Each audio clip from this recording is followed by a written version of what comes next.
Pemirsa, tim gabungan Satreskrim Polres Badung dan Ditreskrimum Polda Bali melakukan penyelidikan intensif kasus pembunuhan Adi Putra Krismawan, 23 tahun asal Buleleng di Jalan Raya Sempidi Dalung, Banjar Umegunung, Kelurahan Sepidi, Mengui, Badung.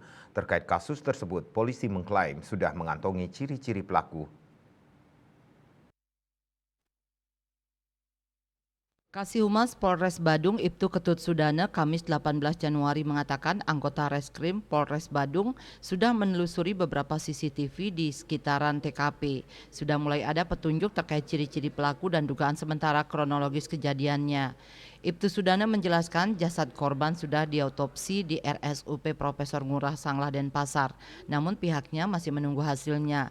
Untuk sementara disimpulkan korban meninggal akibat tusukan benda tajam di dada sebelah kanan. Seperti diberitakan sebelumnya, kericuhan antara sekelompok pemuda diduga geng motor dengan pria asal Buleleng Adi Putra Krismawan 23 tahun terjadi di Jalan Raya Sempidi Dalung, Banjar Umegunung, Kelurahan Sempidi, Mengui, Badung pada Selasa 16 Januari. Akibat kejadian itu korban mengalami lecet di lutut kiri, belakang telinga kanan, luka robek di dada kanan dan dinyatakan meninggal dunia di TKP. Kertanegara Bali Pos melaporkan.